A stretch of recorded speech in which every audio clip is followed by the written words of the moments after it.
Hello everyone. तो आज हम पढ़ने वाले हैं बिजनेस इकोनॉमिक्स का chapter number 9 that is investment function. तो इस चैप्टर में देखेंगे कि इन्वेस्टमेंट क्या होती है, कौन कौन सी इन्वेस्टमेंट होती है, कौन इन्वेस्टमेंट करता है, वे कौन से फैक्टर्स होते हैं जो इन्वेस्टमेंट को इफेक्ट करते हैं। So let's read out.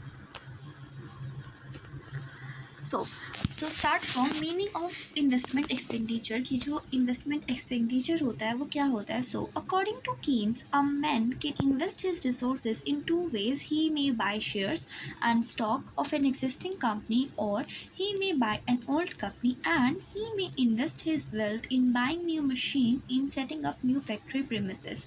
So देखो जो केन्स है वो क्या बोलता है कि जो एक इंसान होता है उसके पास दो तरीके होते हैं अपनी मनी को इन्वेस्ट करने के लिए। या तो वो कोई घर खरीद सकता है, शेयर खरीद सकता है, ठीक है, या फिर दूसरे तरीके से वो उसे इन्वेस्ट कर सकता है किसी न्यू मशीन में, ठीक है। देखो उसके पास दो तरीके हैं, या तो वो शेयर खरीद ले, या फिर तो वो स्टॉक मार्केट चला जाए वहाँ से अपने शेयर्स खरीद ले, या फिर अपनी कोई कंपनी वगैरह खरीद ले। और दूसरा तरीका है कि वो नई मशीन खरीद सकता है, फैक्ट्रीज बना सकता है, ये सब। तो यहाँ पे दो तरह की इन्वेस्टमेंट कर दिया उसने। तो जो हमारी पहली तरह की इन्वेस्टमेंट है उसे कहते हैं हम फाइनेंशियल ट्रांजेक्शन। उसकी वजह से हमारी इकॉनमी में कोई चेंज नहीं आता, वो सिर्फ उसकी ऑनरशिप होगी। मतलब वो शेयर्स खरीदेगा तो उसकी सिर्फ शेयर्स की ऑनरशिप चेंज होगी, हमारी इकॉनमी में उसका कोई डेवलपमेंट नहीं है। मीनवाइल जो हमारी सेकंड है उससे क्या हो रहा है, हमारी कैपिटल फॉर्मेशन बढ़ रही है। इन द सेंस कि देखो नई मशीन खरीद रहा है, फैक्ट्रीज़ बना रहा है तो एम्प्लॉयमेंट जनरेट होगी। सो इस तरीके से जो हमारी सेकंड वाली है उसमें हमारी जो हमारा जो कैपिटल स्ट्रोक है इकॉनमी का वो इंक्रीज़ होता है, क्योंकि वहाँ पे एम्प्लॉयमेंट अपॉर्चुनिटीज़ मिल रही है। तो but first one has no impact on total employment. उसका कोई इम्पैक्ट नहीं पड़ रहा टोटल एम्प्लॉयमेंट का, जो हमारी फर्स्ट वाली इन्वेस्टमेंट थी। तो इन्वेस्टमेंट एक्सपेंडिचर से एक एग्जाम्पल से हमने क्या सीखा कि दो तरफ के चॉइस होती है कि या तो आप शेयर्स खरीद लो या फिर आप कैपिटल गुड्स खरीद लो। तो अगर आप कैपिटल गुड्स खरीदते हो तो उससे एम्प्लॉयमेंट जनरेशन होती है और उस पर इकॉनमी में इफेक्ट पड़ता है। बट अगर आप शेयर्स वगैरह खरीदोगे तो उस पर सिर्फ ऑनरशिप चेंज होगी, वो सिर्फ एक फाइनेंशियल ट्रांजेक्शन है, कोई हमारा कैपिटल फॉर्मेशन नहीं है। सो investment expenditure refer to the spending on capital goods such as machinery, equipment, building and inventories with the expectation of generating future income or profit। तो हमारा इन्वेस्टमेंट एक्सपेंडिचर क्या है, हम अपने पैसे ऐसे जगह खर्च करते हैं जहाँ पे जैसे मशीनरी, इक्विपमेंट, बिल्डिंग्स, इंडस्ट्रीज़, जहाँ से हम अपने फ्यूचर में इनकम एंड प्रॉफिट गेन कर पाए। That enhance production capacity in domestic economy. In the sense की जो डोमेस्टिक कंपनी है वहाँ पे हमारी कुछ फोर्सेज है वो अपग्रेड हो जाए। सो अब पढ़ते हैं इसके कौन कौन से कंपोनेंट्स होते हैं इन्वेस्टमेंट एक्सपेंडिचर के। तो first is business fixed investment, जिसे बिजनेस फिक्स्ड कैपिटल फॉर्मेशन भी कहते हैं। सो this include spending on a plant and machinery, equipment and building use for production process. तो इस वाली इन्वेस्टमेंट में क्या होता है, हम ना हाई वैल्यू वाली चीज़ों पे इन्वेस्ट करते हैं, जैसे कि प्लांट खरीद लिया, मशीनरी, इक्विपमेंट, ऐसे ऐसे चीज़ें खरीद ली जिससे कि हमारी जो कैपिटल है वो बहुत ज़्यादा इंक्रीज़ हो जाती है। देन उसके बाद second that is investment on business inventory, जो मतलब बिजनेस इन्वेंट्री पे खर्च होता है, जैसे कि this refers to the change in stock of raw material, जैसे कि raw material, work in progress, finished good, जो कि बिजनेस के पास होते हैं सारे। जैसे चेंज इन स्टॉक आ गया, finished good, unfinished good, raw material, मतलब जो इन सब का चेंज होता है इन सब में। देन उसके बाद third one that is investment on residential housing. So this include spending on the construction और purchase of new residential buildings include house and apartments. So third part क्या है, इन्वेस्टमेंट ऑन रेजिडेंटल हाउसिंग, जहाँ पे हम buildings वगैरह खरीदते हैं, house खरीदते हैं या फिर कोई अपार्टमेंट खरीदते हैं। क्योंकि अगर आप कोई भी लैंड लोगे, कोई भी हाउस लोगे, कोई भी बिल्डिंग लोगे, नियर फ्यूचर उसकी वैल्यू अपग्रेड ही भी होती है, कभी भी डिग्रेड नहीं होती है। Then these components of investment expenditure contribute to the overall investment function. जितने भी हमारे कंपोनेंट्स हैं सारे हमारे ओवरऑल इन्वेस्टमेंट फंक्शन को अपग्रेड करते हैं। देन ड्राइविंग इकोनॉमिक ग्रोथ, इससे हमारी इकोनॉमिक ग्रोथ होती है, जॉब क्रिएशन होती है एंड हमारा इनोवेशन होता है। सो नाउ अब थर्ड वन पढ़ते हैं next, that is importance of investment function. की जो इन्वेस्टमेंट फंक्शन है ये इतना इंपॉर्टेंट क्यों है, because it is a economic growth. Investment play a crucial role economic growth by increasing productive capacity and creating new opportunities. अब देखो वो बिल्डिंग खरीदेगा तो बिल्डिंग पे कंस्ट्रक्शन तो करेगा, वहाँ के लिए उसके लेबर लगेंगे, तो जब वो लेबरों को बुलाएगा तो वो एक न्यू इकोनॉमिक ग्रोथ में आएगा क्योंकि वो अपॉर्चुनिटीज़ क्रिएट कर रहा है, वहाँ पे उनको जॉब दे रहा है। Then second that is job creation, investment leads to job creation, वो directly and indirectly contributing to reduce unemployment rate. ये जॉब क्रिएशन में क्या होता है, जो इन्वेस्टमेंट होती है वो जॉब को क्रिएट करती है डायरेक्टली भी एंड इनडायरेक्टली भी, इससे जो हमारा एम्प्लॉयमेंट रेट होता है वो थोड़ा रिड्यूस हो जाता है। Then third one that is innovation, investment in research and development drives innovation leading to new product, service and process। जो innovation होता है, innovation मतलब creating something new, तो जो इन्वेस्टमेंट होती है ये रिसर्च एंड डेवलपमेंट ड्राइव करता है, जहाँ से हमारे innovation, opportunities, new product, services ये सब आते हैं। Then fourth one that is increase productivity, investment in capital goods and technology improve productivity leading to higher efficiency and competitive. अब जब इन्वेस्टमेंट जो होती है, अगर हम कैपिटल गुड्स में, जब हम कैपिटल गुड्स जैसे कि बहुत बड़ी मशीनरी खरीदेंगे, बहुत सब कुछ खरीदेंगे, टेक्नोलॉजी इंप्रूव करेंगे, तो जो हमारी प्रोडक्टिविटी होगी, इन द सेंस हम जितना आउटपुट बना रहे हैं हमारा वो प्रोडक्टिविटी इंक्रीज हो जाता है, जिससे हमारी इफिशिएंसी एंड कॉम्पिटिटिवनेस दोनों हाई होती है।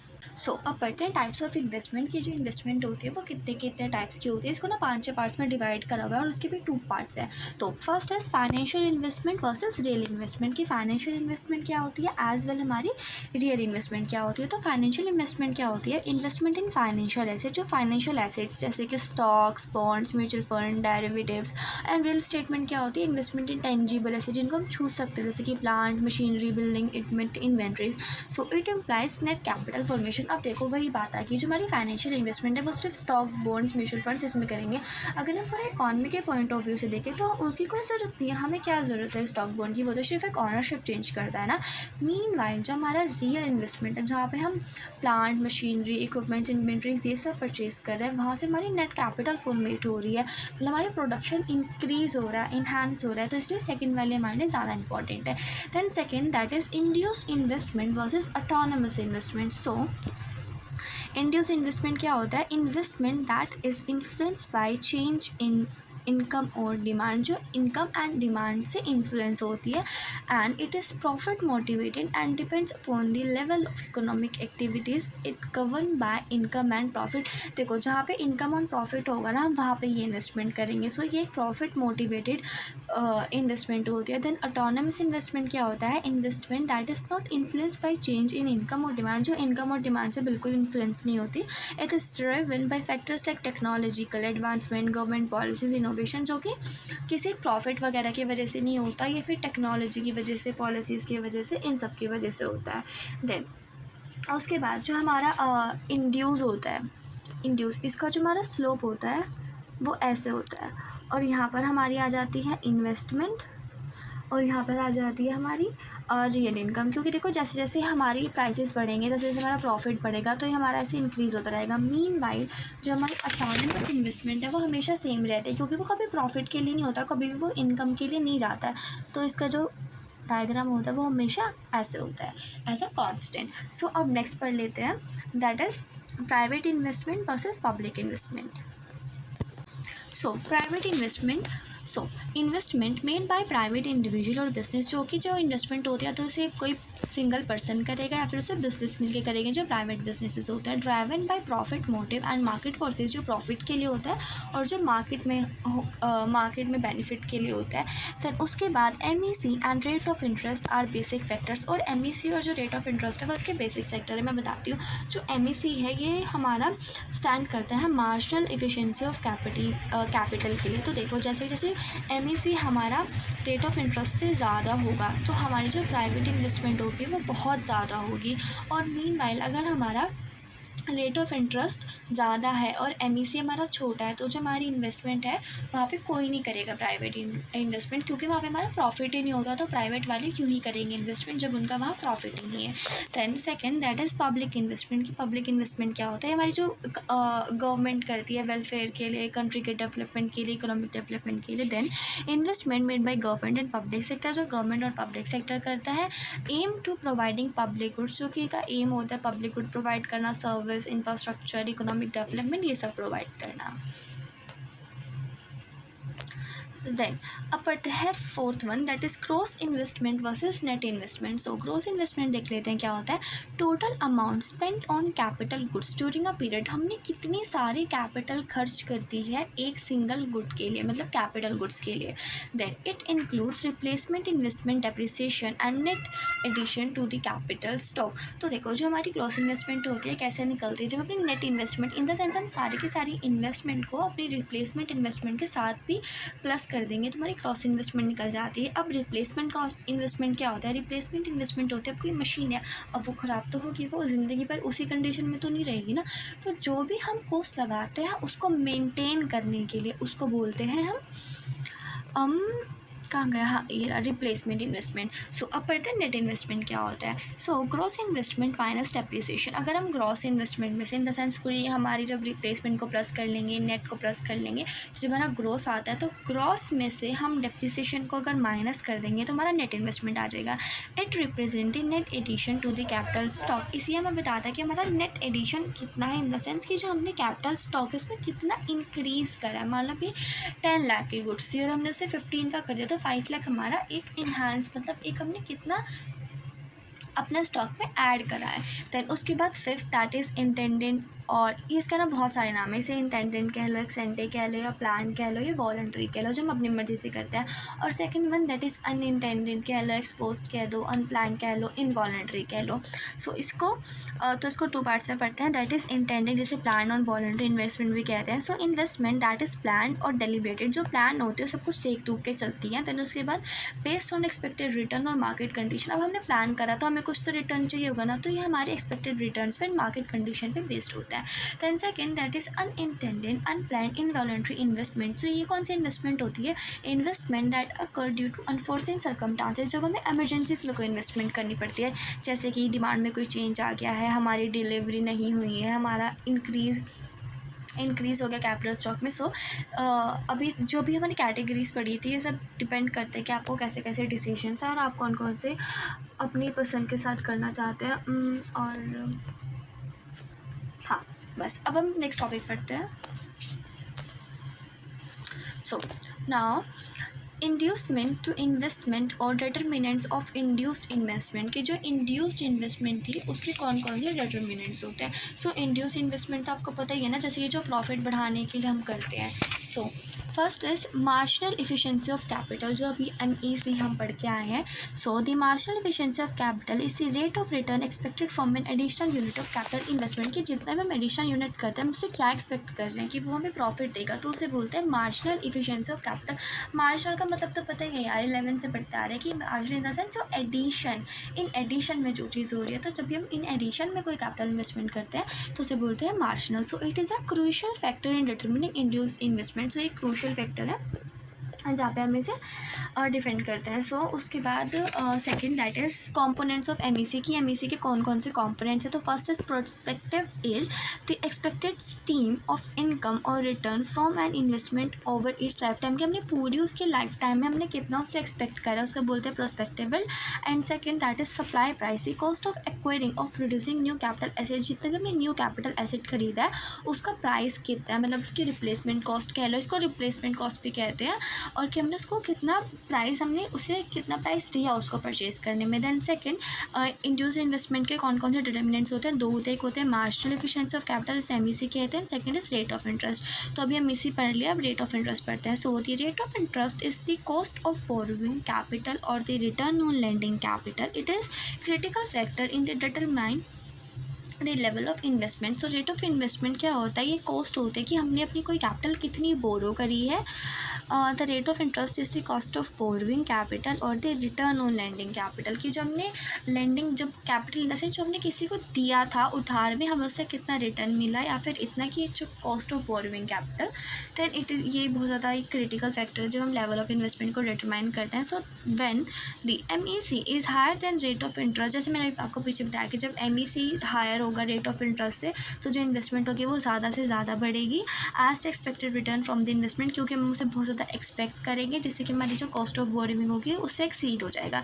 अगर कन्वर्सली बात करें, रेट ऑफ इंटरेस्ट हमारा हायर है MEC से, तो इन्वेस्टमेंट कोई भी नहीं करेगा। देन इन समरी, अगर इन समरी में बात करें, then MEC and the rate of interest together determine the level of induce investment. और जो रेट ऑफ इंटरेस्ट और जो MEC है साथ मिलके हमारी इंड्यूस इन्वेस्टमेंट की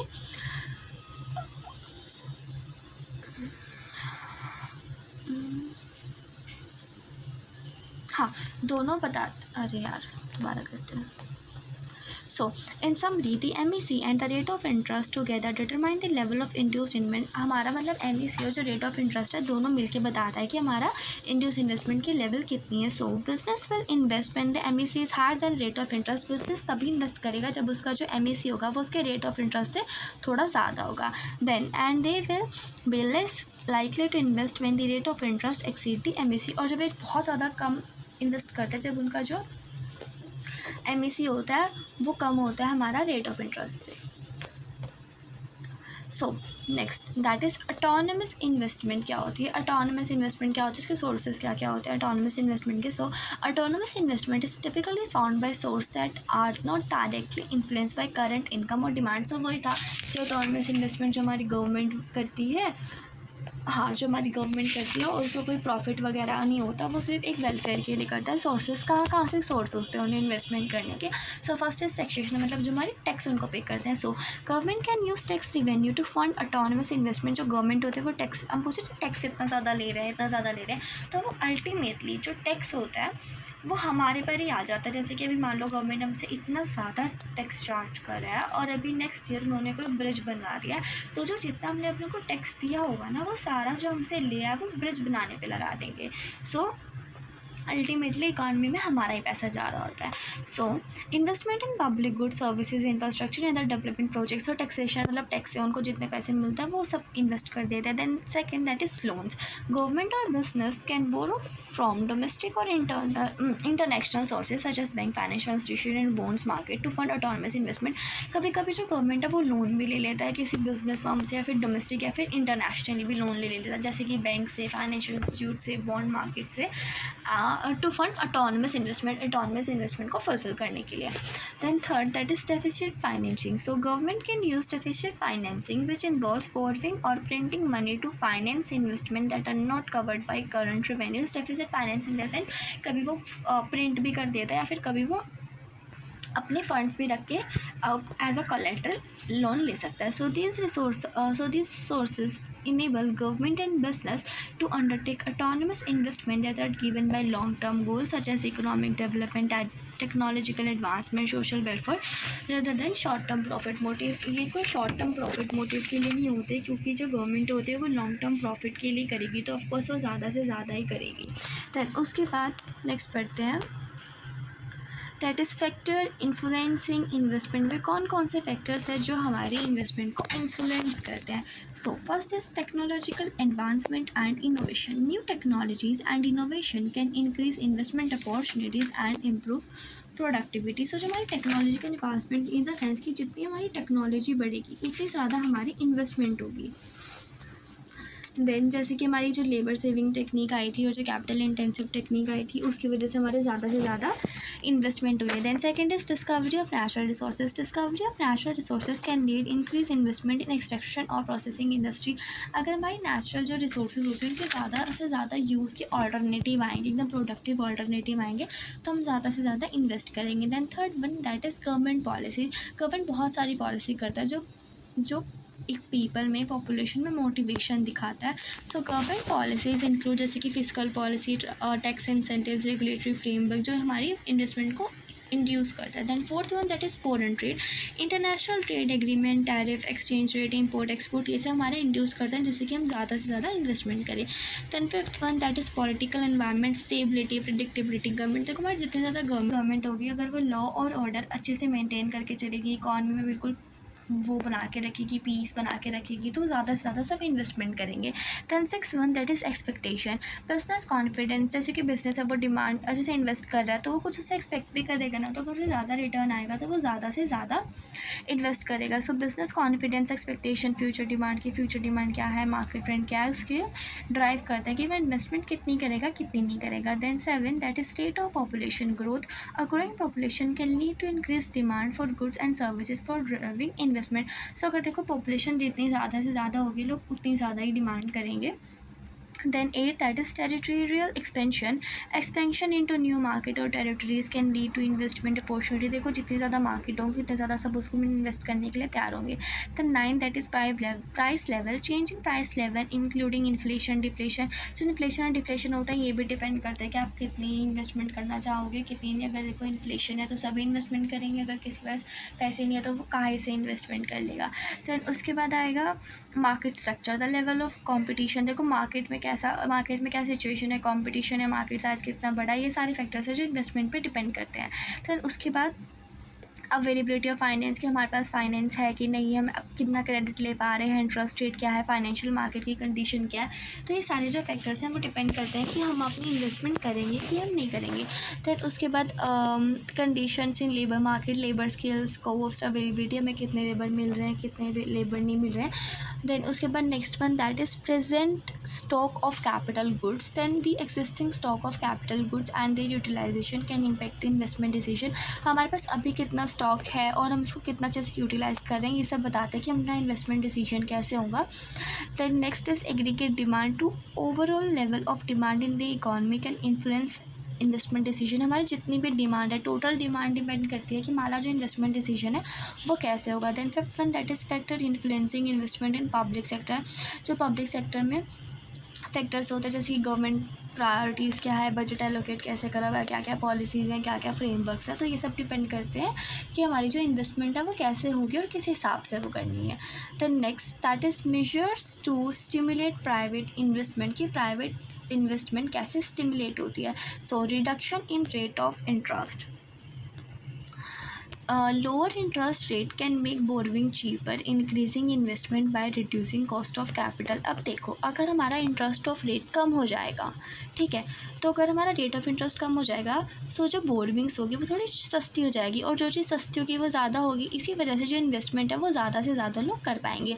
then second that is reduction in taxes, lower taxes, अगर हमारे टैक्स कम हो जाएंगे तो हम उन्हें पे करने के बाद हमारे पास पैसे बचेंगे, और हमारे पास पैसे बचेंगे तो जो बिजनेसमैन होंगे वो ज़्यादा से ज़्यादा इन्वेस्ट कर सकते हैं। Then policy of wage cut, reducing wage can lower production cost, potentially increase profitability and investment.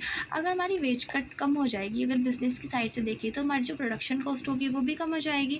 फिर उसके बाद हमारे पास थोड़ा प्रॉफिट बचेगा और जिससे कि हम आगे जाके इन्वेस्टमेंट कर पाएंगे। पर इसका ना एक डिसबेनिफिट भी हो सकता है कि इससे जो कंज्यूमर डिमांड होती है वो थोड़ी कम हो जाती है। Then fourth that is increase in government expenditure, government spend can stimulate aggregate demand. अगर हमारी गवर्नमेंट एक्सपेंडिचर ज़्यादा है तो ये भी हमारी एग्रीगेट डिमांड क्रिएट करता है, जिससे कि हमारी प्राइवेट इन्वेस्टमेंट है वो भी इंक्रीज़ होती है और इससे हमारी इकोनॉमिक एक्टिविटी भी इंक्रीज़ हो जाती है।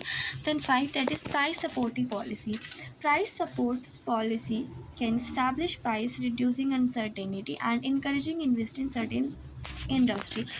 जो प्राइस सपोर्ट पॉलिसी है ये प्राइसेस को मेंटेन करके चलते हैं, जिसकी वजह से कोई अनसर्टेनिटी नहीं आती है मार्केट में और ज़्यादा से ज़्यादा लोग इन्वेस्टमेंट करते हैं। Then six that is abolition of monopolistic and ending sees, in the sense कि मार्केट में होता है ना कि कोई रूल करता है कि नहीं मार्केट मेरी है, जैसा मैं कहूँगा मार्केट वैसे चलेगी, ऐसा नहीं होना चाहिए। ज़्यादा से ज़्यादा लोगों को आना देना चाहिए जिससे कि वो एक्सपीरियंस ले पाए और मार्केट में थोड़ा कॉम्पिटिशन मेनटेन होकर रहे। इससे अगर हमारा मोनोपोलिस्टिक प्रैक्टिसेस कम हो जाएगी तो कॉम्पिटिशन ज़्यादा होगा और हम ज़्यादा से ज़्यादा इनोवेशन एंड इन्वेस्टमेंट कर पाएंगे। Then seven that is promotion of research, encouraging research and development can lead innovation. हमें इनोवेशन मतलब प्रमोशन वगैरह करने चाहिए, डेवलपमेंट रिसर्च करनी चाहिए जिससे कि हमारी इन्वेस्टमेंट थोड़ी इंक्रीज हो जाए। Then eight that is pump priming, the might after refer to providing incentive, हमें इंसेंटिव सब्सिडीज़ देना चाहिए जिससे कि इन्वेस्टमेंट करने के लिए लोग बहुत ज़्यादा इंड्यूस हो। तो ये सब वो मेजर्स है जिससे कि हमारी इन्वेस्टमेंट ज़्यादा हो सकती है।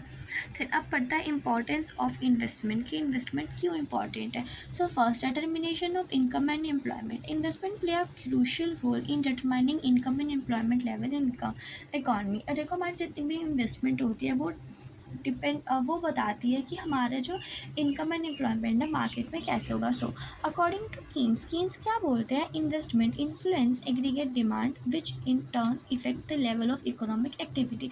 जो इन्वेस्टमेंट होती है देखो हम क्या ही कर सकते हैं, देखो हम दो चीज़ कर सकते हैं, इनकम कैसे कंज्यूम कर सकते हैं या फिर उसको इन्वेस्ट कर सकते हैं। तो इन्वेस्ट बताता है हम कितना कंज्यूम करने वाले हैं। So investment influence aggregate demand, जो इन्वेस्टमेंट होती है वो इन्फ्लुएंस करती है एग्रीगेट डिमांड को कि कैसे कैसे इकोनॉमिक में एक्टिविटीज़ होगी then increase investment can lead higher income and employment. जैसे जैसे इन्वेस्टमेंट बढ़ेगी तो हमारी हायर इनकम एंड एम्प्लॉयमेंट होगी, as it create new opportunities and stimulates economic growth, जिससे हमारी अपॉर्चुनिटीज़ क्रिएट होंगी और हमारी इकोनॉमिक ग्रोथ बढ़ेगी। देन सेकेंड, दैट इज़ वो volatile factors. So investment is considered a volatile component of aggregate demand because it can influence significantly due to various factors such as change in business confidence expectation, shift in rate interest rate or credit availability, uncertainty about future economic conditions, technology advancement, disputes.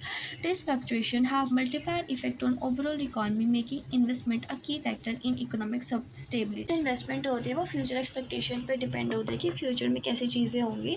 तो जो volatile factor है ये depend करता है कि हमारे future में आने वाले फ्यूचर में कैसे कैसे होगा। तो इन्वेस्टमेंट हम उसी के अकॉर्डिंग करें जहाँ पे कॉन्फिडेंस एक्सपेक्टेशन आए, हमारा इंटरेस्ट रेट अच्छे से हो, कोई भी अनसर्टेनिटी ना आए। Then third one is economic development. Investment हमारी बहुत ज़रूरी है इकोनॉमिक डेवलपमेंट के लिए। इससे हमारा प्रोडक्टिव कैपेसिटी और एफिशिएंसी इंक्रीज़ होता है और इससे हमारी न्यू टेक्नोलॉजीज़ एंड इनोवेशंस आते हैं और ये न्यू अपॉर्चुनिटीज़ भी क्रिएट करते हैं एम्प्लॉयमेंट के लिए एंड इनकम जनरेशन के लिए। So in developing economies investment can play a critical role in driving growth, regulatory poverty and improving living standard। हमारे अगर डेवलपिंग कंट्री की बात करें तो जो इन्वेस्टमेंट है वो बहुत ज़्यादा क्रिटिकल रोल प्ले करती है, पोवर्टी को कम करती है, लिविंग स्टैंडर्ड इंक्रीज़ करती है। अगर समरी की बात करें, investment has significant impact on income and employment. जो अगर इन्वेस्टमेंट है तो इसका बहुत ज़्यादा इम्पैक्ट है हमारी इनकम पे एंड हमारी एम्प्लॉयमेंट लेवल पे। So is a volatile factor is aggregate demand and crucial economic development. तो हमारी इकोनॉमिक डेवलपमेंट के बहुत ज़्यादा इंपॉर्टेंट है। सो या that's for your chapter number 9। अगर आपको इस चैप्टर के नोट्स चाहिए तो आप व्हाट्सएप का चैनल ज्वाइन कर सकते हैं और अभी तक जिसने चैनल सब्सक्राइब नहीं किया है वो चैनल को सब्सक्राइब कर दीजिए। Until the next video, take care.